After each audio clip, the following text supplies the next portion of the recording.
Hey everyone, this is Jeff from the Overwatch team. Excited to be here today to talk to you guys a little bit about ranked play.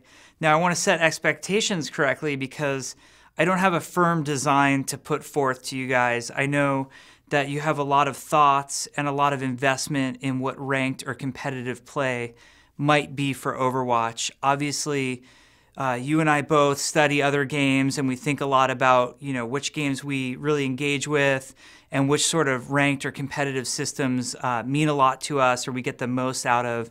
So I know you're all very educated about how these systems work, and I don't have the specific design for Overwatch yet because that's what we're exploring internally right now.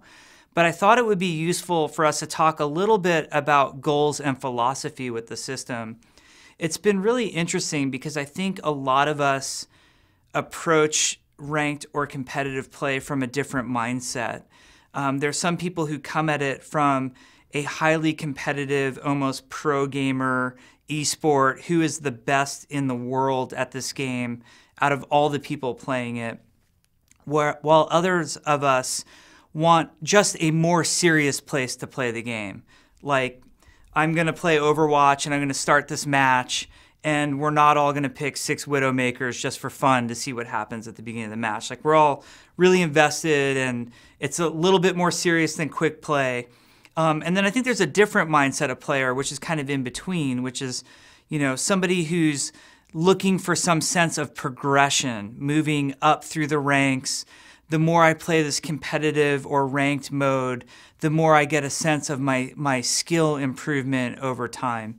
So these are all really tricky things to balance because they all kind of come in different ways, and we can't necessarily please everybody and speak to every competitive player with the same system. So we're going to do our best to try to come up with something that speaks to as many of you as possible.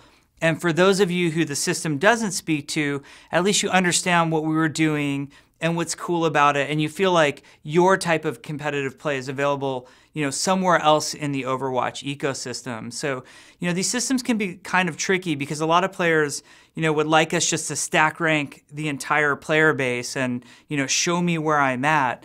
And I often compare this to pro sports. If you think about, let's take baseball, for example, there's Major League Baseball where the top players in the world play.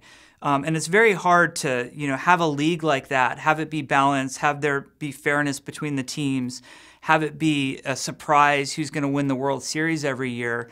But imagine if, for baseball, you had to take everybody down from a T-ball player to the best baseball player in the world and design a system where they're all competing in the same competitive environment. And in some ways, that's kind of what video games are faced with a lot of times. So we'll try to come up with a system that really is fun for as many people as possible. We'll try not to shave off either end, the lower skill end or the high skill end. We'll try to give you some sense of progression through the system as well, and we'll do our best. We're also wrestling heavily with what should the queue look like? And what I mean by this when I say what should the queue look like is this something that you go in competitively with a full team of 6? Overwatch is a team game. It's about 6v6 competition.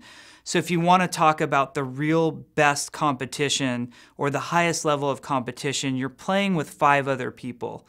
There's just no way around that. But we understand not all of us have 5 people we play with regularly enough, and some of us want that competitive feel in some sort of smaller queue size. So whether or not I want to play with my buddy or 2 or 3 buddies or even join the queue by myself, we're exploring whether or not these systems will work for the rank system that we come up with. So we're going to do our best. It gets very tricky.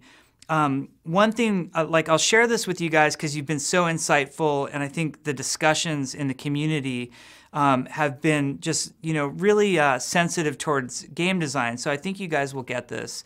But one of the things that is really tricky is the more we enable you to just enter the queue on your own and have to put you with other people, the more you're going to react negatively to the matchmaker.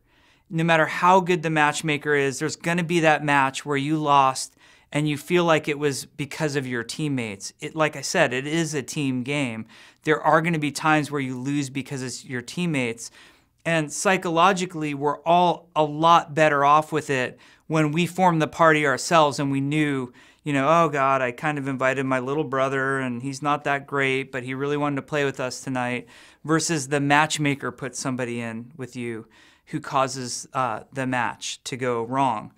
The other thing that happens that we want to keep an eye on is if we put you in with other people that you don't know and you don't feel comfortable with. Some players have a tendency to react negatively to each other if things aren't going well.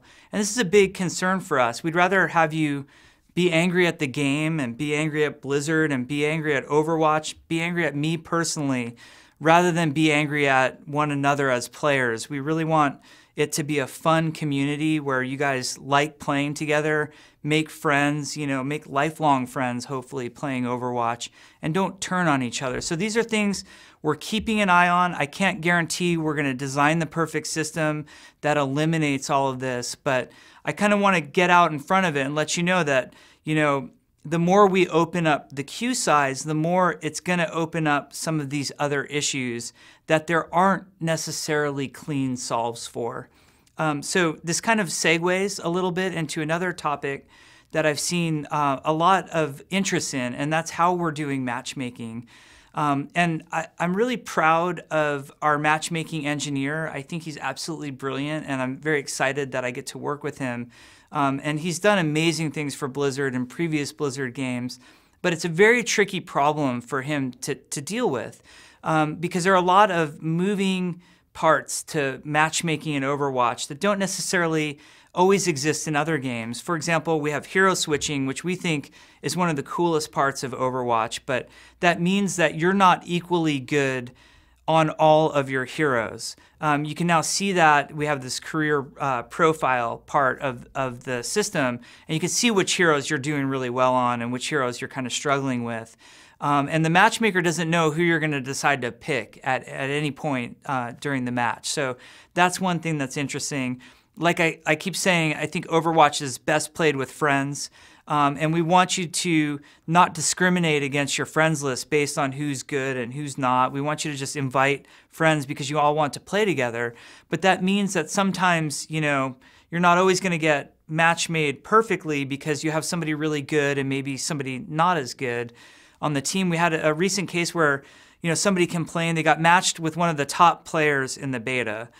Somebody who's a pro gamer, and they said, why would the matchmaker put me in with that pro gamer? And we sort of studied all the variables that led to that moment happening. And basically what happened was that pro gamer had been waiting for a certain threshold of time. And it was a rather long time. We don't want players waiting too long. And they had gotten put into a match with lesser skilled players, but the matchmaker actually was smart and put an equally good pro gamer against them on the other team. Well, the other opposing pro gamer left during the assemble your heroes time, just sort of left the match. And then we have a choice at that point. We can shut the game down and make everybody wait, or we can just say, hey, we're going to do our best, put another player in so at least these people get to play the game instead of wait and see what happens. And it turns out it was a pretty fair match. It wasn't completely unbalanced. But just sort of want to point out some of these more complex things that can happen with something like a matchmaker. You're always saying, we got to weigh on one hand the skill level of the players and how close of an equal match we can make it. And on the other hand, how long are people waiting? We're also now doing our best to improve connection to the server for people. And I think this has been really cool. We've been doing experiments, and sometimes people in the beta will complain like, oh, queue times are really long, or I didn't necessarily get matched, with the best ping that I've ever seen. But I think, one thing that was really cool over the past week is players in North America, South America, and Australia started to see greatly improved ping times. Now, we need to work out some kinks because they had longer wait times than we would like. but they're starting to see improvements. Players in Europe will start to see a lot of improvements very soon, as will Russia, and same goes for Asia. So we're pretty excited about all these improvements coming, but just wanted to give you guys, as much information as possible so you know how all this stuff works. It's not that things are bugged or we're dumb or we're not paying attention to what's going on. It's that it's very complex and we need to use this beta period as a way to sort of test and experiment. And the final note I wanted to end on was the beta period itself.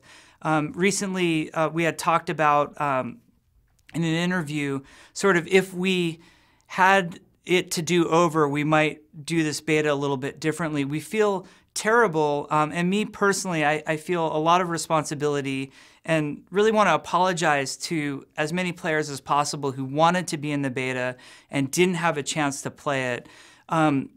Really what it all boiled down to is we want to run what we call a traditional beta, meaning it's small, it's closed, and unless we're testing game balance, game design, or server infrastructure, there's no other point to what we're doing. It's all focused on those three things. But I think what happened was there was a lot of expectations of players. We know this through how many beta signups we had. And I said recently, I wish we had just called it an alpha because maybe in terms of expectations, that would have set people in a better direction. We're not at the point where we can support everybody in such a way where I think everybody would have a lot of fun if they were playing. I feel like we're doing the right thing. We're supporting the number of players that we can support.